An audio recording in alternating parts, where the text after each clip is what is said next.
It's more than just a track. It's a feeling. Mount Panorama. Every October, the nation stops to hear the mountain roar. It comes alive with raw power.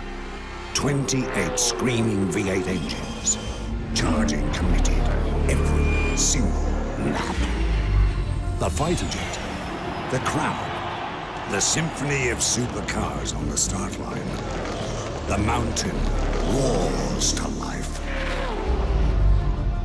Dick Johnson called it the most magnificent piece of road anyone could drive on. You'd be hard-pressed to find anyone who'd argue with that. This year, the Lion will take its final lap. A final roar. Holden fandom has been passed from generation to generation since the mighty HK GTS Monaro first won at Bathurst. And what a time to do it. 50 years since the greatest of them all won his first.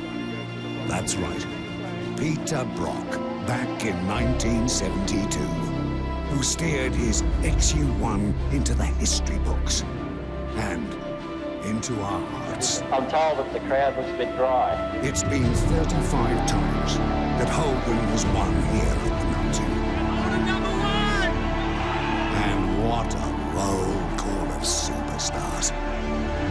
As Gaten says, representing Holden came with an overwhelming expectation of success. But won't the Ford fans love it if they spoil the party? Ford fans all over the world, this one's for you. Decade after decade, there's still that battle line that runs right through the heart of Mountain Straight. Red or blue, it'll be emotional either way. But that's what Bathurst is. Raw emotion. Miles has done it on the day he farewelled his friend. They hold the Peter Brock Perpetual Trophy. Wait, stop! You're kidding me! This is murdering Shane Van Gisbergen! And when it comes to emotion at Bathurst, you only need to wind the clock back 30 years when Jim Richards had had enough. This is going to remain with me for a long time. You're a pack of arseholes. 10 years later, all was forgiven. Pack of lovely, lovely people. Remember Glenn Seaton? It was 30 years since his dad Bo won at Bathurst, when Seaton ground to a halt at the cutting. That's life. It's life. It's just heartbreaking, I tell you.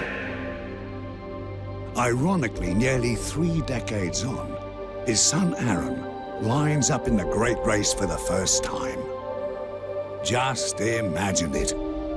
Wouldn't that be a fairy tale? And while there's a Seaton, what's Bathurst without a Moffat or a Perkins? This year, no different. James and Jack, 2 more sons of guns. Larry Perkins and Russell Ingall. There you go. And only at Bathurst can you have a young fella from the family mechanics in Albury tackle the mountain with the son of a couple who run a country bakery. Charter and Robotham, the uniquely Australian story in the uniquely Australian event.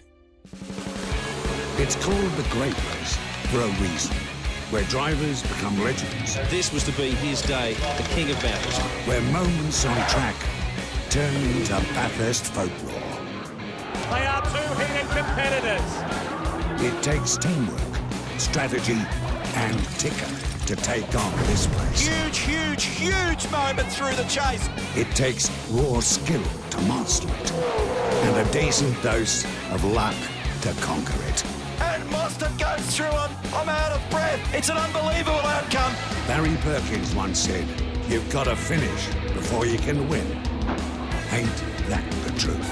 There's oh, no, you're all gone! But when it comes to the mountain, nothing compares to the roar of the crowd.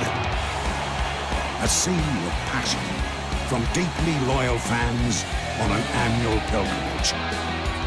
Our rules, our people, our mountain. This is Bathurst. Who will the mountain choose today?